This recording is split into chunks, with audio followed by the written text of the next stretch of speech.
Hello दोस्तों, स्वागत है आपके अपने यूट्यूब चैनल ज्ञान वर्षा में। दोस्तों हम लोग आज के इस वीडियो में एमबीडी गाइड के फर्स्ट लेसन जियोग्राफी के फर्स्ट लेसन संसाधन एवं उपयोग से काफ़ी इंपॉर्टेंट प्रश्न पढ़ने वाले हैं। हालांकि हम लोग पिछले भी वीडियो में हम लोग पढ़ चुके हैं। यदि पिछले वीडियो यानी कि पार्ट 1, पार्ट 2, पार्ट 3 नहीं देखे तो जाकर के आप देख लीजिए, चैनल के प्ले लिस्ट में रखा हुआ है वीडियो सिर्फ आपके लिए। ठीक है, तो आज के इस वीडियो में हम लोग उससे आगे प्रश्न पढ़ने वाले हैं। मेरे दोस्त मैं बता दूं कि उस वीडियो में यानी कि पिछले वीडियो में हम लोग 70 प्रश्न जो है पढ़ चुके हैं। 70 तक हम लोग प्रश्न पढ़ चुके हैं। आज के इस वीडियो में जो प्रश्न रहेगा इससे आगे रहेगा। तो आइए दोस्तों वीडियो को बिना देरी किए शुरू करते हैं। एक मिनट एक जरूरी बात तो मैंने आपको बताना भूल ही गया। और हाँ, यदि चैनल पर नए आए हैं तो प्लीज़ चैनल को सब्सक्राइब कर लीजिए और बेल आइकन के ऑल पर प्रेस कर लीजिए ताकि सबसे पहले नोटिफिकेशन आपके पास जाए। यदि चाहते हैं कि मेरे पास सबसे अभी किसी के पास नहीं जाए ये प्रश्न सबसे पहले मैं देखूं तो आप चैनल को सब्सक्राइब जरूर कर लीजिएगा और बेल आइकन को ऑल पर प्रेस कर लीजिएगा, जरूर कर लीजिएगा। ठीक है, चलिए स्टार्ट करते हैं। देखिए इसका जो 70 नंबर का आंसर मैं बता दूं यही भी बता दे रहा है। ठीक है, हालांकि मैंने पिछले वीडियो में मैंने बता दिया है, लेकिन चलिए यहाँ पे बता दे रहे हैं।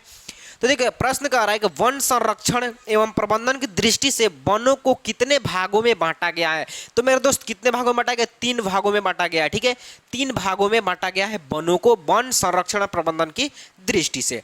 राइट, अगला प्रश्न, विश्व में वन विकास में चीन के बाद भारत का कौन सा स्थान है? मेरे भाई कौन सा स्थान है? तो तीसरा स्थान है। ठीक है, देखिए मैंने अभी टिक कर दिया ना। और एक मिनट और एक बात बता दूं कि एमबीडी गाइड आपको पता है ना कि आंसर अपना गलत भी प्रिंट करता है। तो आप वीडियो को अंत तक देखिएगा, पेशेंस बना करके अंत तक जरूर देखिएगा, क्योंकि यहाँ से ऑप्शन जो है गलत भी दे सकता है। ठीक है, ये ऑप्शन जो दिया है ना ये वाला, ये गलत भी हो सकता है। राइट, तो आप लोग वीडियो को अंत तक जरूर देखिएगा। चलिए दोस्तों अगला प्रश्न पे ध्यान देते हैं। राइट, अगला प्रश्न देखिएगा, समझिएगा, समझने का प्रयास कीजिएगा। अगला प्रश्न कह रहा है कि किस राज्य में वन का सबसे अधिक विस्तार है? किस राज्य में वन का जो है सबसे अधिक विस्तार है? तो मध्य प्रदेश में। याद है, रहेगा ना, मध्य प्रदेश में। मेरे भाई याद रहेगा तो काफ़ी मतलब बहुत अच्छा रहेगा। ठीक है, और मुझे बहुत खुशी होता है कि आप लोग प्रश्नों को याद कर लेते हैं। जो प्रश्न मैं देता हूं वो प्रश्न आप लोग याद कर लेते हैं। तो यदि प्रश्न याद करते हैं तो आपको लाभ ही लाभ होने वाला है, आपको एग्जाम में किसी प्रकार को दिक्कत नहीं होगा। ठीक है, और चलिए अगला प्रश्न पे ध्यान दीजिए। पर्यावरण संरक्षण हेतु पहला विश्व शिखर सम्मेलन कहाँ हुआ था? तो ये कहाँ हुआ था? तो स्टॉकहोम में हुआ था। ठीक है, राइट आंसर होगा आपका ऑप्शन ए हो जाएगा सही उत्तर। चलिए अगला प्रश्न पे ध्यान दीजिए। साल किस वन का वृक्ष है? तो पतझड़। आपका राइट आंसर क्या होगा? ऑप्शन ए होगा पतझड़। अगर आप अगला प्रश्न सिर्फ आपके लिए, अगला प्रश्न कह रहा है कि इनमें कहाँ मैंग्रोव वन का सबसे अधिक विस्तार है, यानी कि विस्तार सबसे अधिक है? तो सुंदरवन में। याद रहेगा ना, सुंदरवन। अब देखिए इसी को जो है भाषा में कैसे एक्सचेंज कर रहा है, यानी कि कैसे अलग अलग अपने भाषा को जो है ये क्या कर रहा है, दर्शा रहा है। आपको मतलब बता रहा है कि हम इस भाषा में जो है प्रश्न हम आपके पास आएंगे, क्या हमको आप समझ पाइएगा तो बताइए ना। तो देख लीजिए कैसे भाषा जो है अपना एक्सचेंज करता है परीक्षा में। तो ध्यान से देखिए, यहाँ पर देखिए प्रश्न 75 और 76 दोनों पर ध्यान दीजिएगा। 75वां प्रश्न कर रहा है कि इनमें कहाँ मैंग्रोव वन का विस्तार सबसे अधिक है, लेकिन 76 नंबर देखिए कर रहा है मैग्रोस लिखा है ना, तो थोड़ा सा ये क्या किया इधर उधर हो गया टाइपिंग में, घबराइएगा मत। क्या है प्रश्न से में मैंग्रोव का सबसे अधिक विस्तार है, तो ये सुंदरवन। ठीक है, याद रखिएगा। राइट, ये इस तरह से जो है क्वेश्चन जो है आपसे एक्सचेंज करेगा। तो मैं सबसे पहले आपको अलर्ट कर दे रहा हूं कि ऐसे ऐसे प्रश्न पूछे जाएंगे, तो आप क्या कीजिएगा, याद जरूर कर लीजिएगा। अगला प्रश्न पे ध्यान दीजिए। अगला प्रश्न कह रहा है कि पूर्वोत्तर राज्यों के 188 आदिवासियों जिलों के देश के कुल क्षेत्र का कितना प्रतिशत वन है? तो कितना प्रतिशत वन है? तो इसका राइट आंसर क्या होगा? ऑप्शन डी होगा 60.11%। यानी कि आपका राइट आंसर क्या होगा? ऑप्शन डी होगा सही उत्तर। अगला प्रश्न पे ध्यान दीजिए। अगला प्रश्न सिर्फ आपके लिए है। ठीक है, उन सभी स्टूडेंट्स के लिए है जो 2023 मैट्रिक के परीक्षा देने जा रहे हैं। राइट, चलिए आगे बढ़ते हैं। अगला प्रश्न कह रहा है कि FAO की वानिकी रिपोर्ट के अनुसार 1948 में विश्व में कितने हेक्टेयर भूमि पर वन का विस्तार था? तो इसमें कितना था, यानी कब? तो ये क्या कह रहा है? तो 1948 ईस्वी। ठीक है, 1948 ईस्वी वानिकी रिपोर्ट के अनुसार जो है 1948 वानिकी रिपोर्ट के अनुसार जो है 4 अरब हेक्टेयर, ठीक है, 4 अरब हेक्टेयर। ये आपका जो है राइट आंसर क्या होगा, 4 अरब हेक्टेयर भूमि पर जो है वन का विस्तार था, राइट। अगला प्रश्न कह रहा है कि 1951 से 1980 तक, ठीक है, 1951 से 1980 तक लगभग कितना वर्ग किलोमीटर वन क्षेत्र कृषि भूमि में परिवर्तित हुआ। देख लीजिए, मतलब देखिए सभी लोग क्या कर रहे हैं, इसका मतलब इस क्वेश्चन के कहने का मतलब क्या है कि जो लोग हैं जो कृषि की ओर कैसे क्या कर रहे हैं, परिवर्तित हो रहा है। मतलब कि कृषि करने में, कृषि हम देखें तो ज़्यादातर कृषि हो रहा है ना, यानी कृषि का विकास हो रहा है। 1951 1980 तक लगभग कितना किलोमीटर वन भूमि के रूप में जो है परिवर्तित हो गया, यानी कि वो जो भूमि था वो कृषि में आ गया।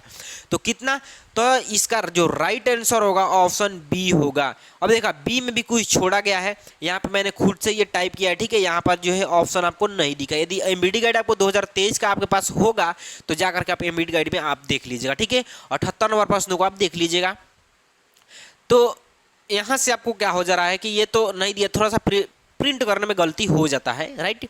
तो इसका जो है कितना विस्तार था, तो 2,62,000 किलोमीटर, ठीक है, क्षेत्र पर क्या हुआ है, वन का विस्तार हुआ है, राइट। इतना याद कर लीजिएगा मेरे भाई। चलिए अगला प्रश्न आपके स्क्रीन पे शो कर रहा है। अगला प्रश्न कह रहा है, देखिएगा, अगला प्रश्न कह रहा है कि नदा देवी राष्ट्रीय उद्यान कहाँ है। नदा देवी राष्ट्रीय उद्यान कहाँ है, तो इसका राइट आंसर क्या होगा, ऑप्शन बी होगा, उत्तराखंड। याद होना भी चाहिए। ये दोस्तों अगला प्रश्न कह रहा है कि निम्न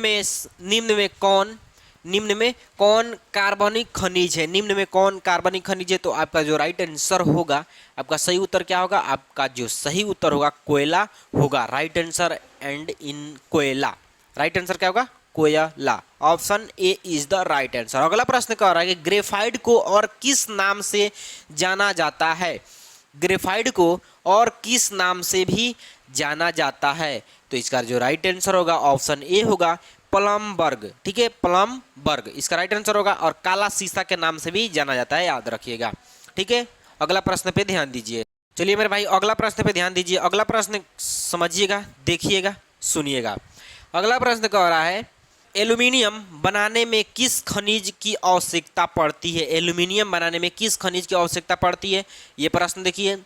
ये जो है प्रश्न कब कब पूछा गया है, तो 2022 में पूछा गया, सॉरी 2018 में कॉपी सेट ए में, 2020 2022 कॉपी सेट ए में यह प्रश्न पूछा गया है। तो इसका राइट आंसर क्या होगा, ऑप्शन डी होगा, बॉक्साइट। प्रश्न कह रहा है कि पीतल बनाया जाता है। पीतल बनाया जाता है तो तांबा और जस्ता दोनों के मिश्रण से जो है पीतल बनता है, याद कर लीजिएगा।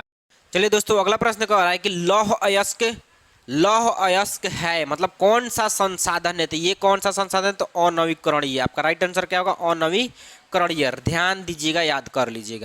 चलिए दोस्तों अगला प्रश्न कह रहा है ऊर्जा का गैर पारंपरिक स्रोत है, यानी कि ऊर्जा का गैर पारंपरिक स्रोत कौन है, तो आपका राइट आंसर क्या होगा, सौर ऊर्जा होगा। सही उत्तर कौन सा होगा, option D is the right answer.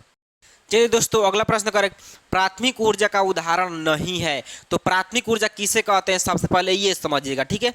प्राथमिक ऊर्जा किसे कहेंगे, तो प्राथमिक ऊर्जा वो ऊर्जा होती है जो प्राकृतिक में प्राकृतिक रूप से पाई जाती है, जिसे अभियांत्रिकी द्वारा रूपांतरित नहीं किया जा सकता, यानी पुनः प्राप्त नहीं किया जा सकता है, ठीक है।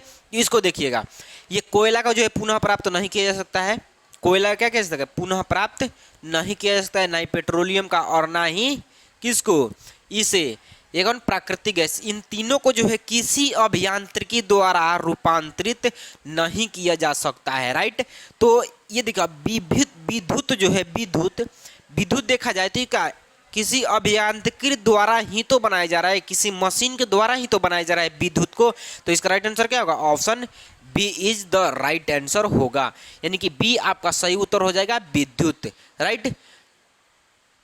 इतना आप याद रखिएगा कि जो प्राथमिक जो ऊर्जा होता है ना, प्राथमिक ऊर्जा उसको क्या कहते हैं, किसी भी यांत्रिक द्वारा उसको पुनः रूपांतरित नहीं किया जा सकता है, राइट, नहीं किया जा सकता है, उसको क्या बोलते हैं, प्राथमिक ऊर्जा। लेकिन अगर विद्युत का बात की जाए तो विद्युत को हम क्या कहते हैं, किसी अभियांत्रिकी द्वारा ही तो रूपांतरित कर रहे हैं ना। तो इसका राइट आंसर क्या ऑप्शन बी हो जाएगा, विद्युत, राइट। चलिए दोस्तों आज के लिए इतना ही, और मिलेंगे अगले नेक्स्ट वीडियो में। अब इस प्रश्न को जो है आप लोग याद कर लीजिएगा, और हाँ यदि और थोड़ा सा वीडियो को शेयर जरूर कर दीजिएगा, ठीक है।